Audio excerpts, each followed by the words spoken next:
Yo, what is up, everyone? It is the Beast, Brian London. It is the Real Ones Canes podcast, kind of on multiple channels.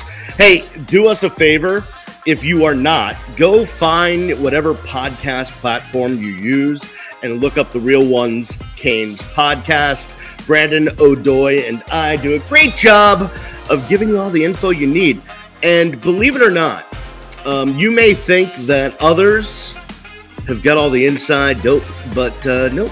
They do, but we get some stuff that others don't. So you may want to give us a try. Also, go to your YouTube platform and just type in Real Ones Canes podcast. We are there as well. So, and I'm throwing this on TikTok as well, at my TikTok channel at Miami Radio Beast. Anywho, Miami Hurricanes, USF. Well then, it was supposed to be the first real test for the University of Miami. Ended up not being a test, especially in the second half. USF just wore down, much like they did against Alabama. 50-15, the final score. Here are my thoughts. The University of Miami is good. Those are my thoughts. No.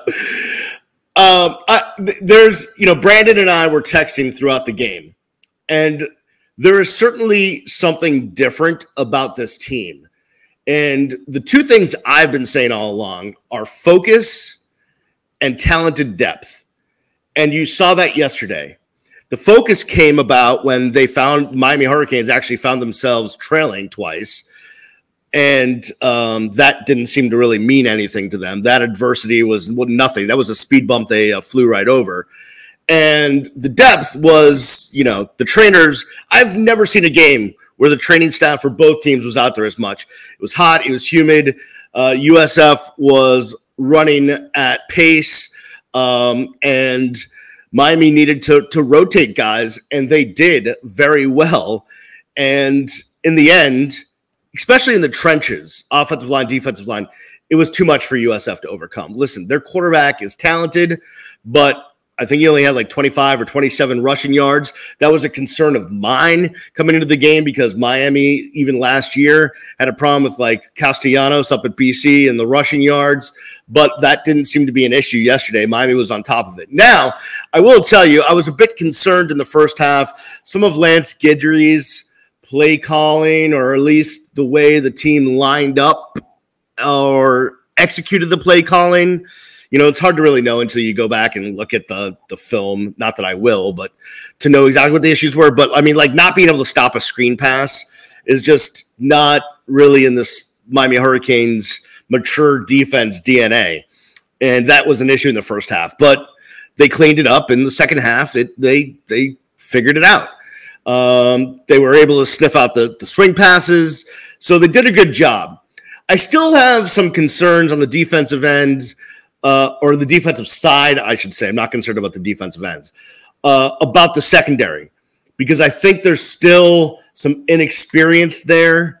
And even though guys like Darryl Porter and Mish and what have you do have experience, there's still something about the secondary that kind of gives me like we need a little more time, a little more practice, a little more experience to really feel like that back end is up to snuff with the rest of the front, whether it's 6 or 7, depending on what scheme they're in. So there's that. That's that. But and offensively, it's a video game for Cam Ward. It's literally a video game. He's literally playing CFB 25 in person in real life. Like, it's too easy almost. And I keep wanting to say, listen, we got to wait for real competition. And this brings me to my next point. Where's the real competition coming from? Now, listen, this does not mean that everything is going to be a cakewalk, right? There's certainly going to be, there has to be a game or two that's going to be, somewhat of a uphill climb or a close battle or whatever it is. Remember, the best team of all time, the 2001 Miami Hurricanes, needed an absolute literal miracle to beat Boston College that year, right? Remember, BC is driving in. There's a pass. It goes off of Mike Rumpf's knee into the hands of Matt Walters. Ed Reed then steals it and runs in for the touchdown. That's how they won that game. But BC is ready to score with not much time left. And the best team ever could have lost a game.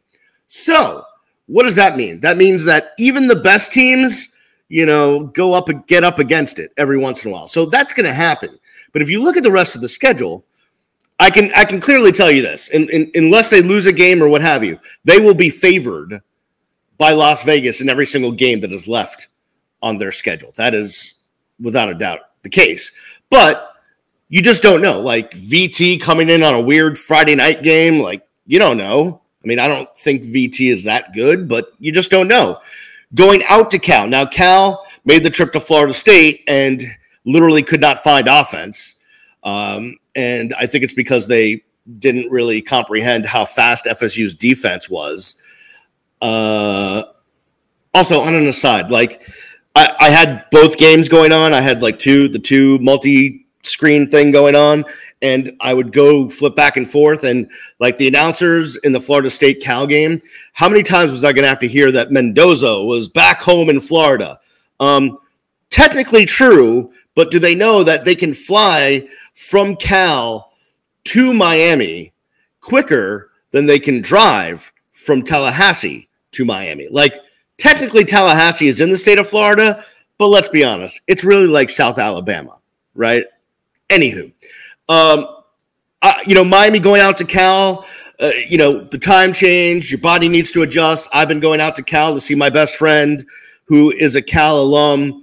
And every time I go out there, even though I gone 3 times recently, it takes me 2 days for my body to adjust to the time change, to the time difference. So there's that. You don't know. I mean, I think the only game that I'm really have some not worry, but anxiety about is the Louisville game, because they look pretty good.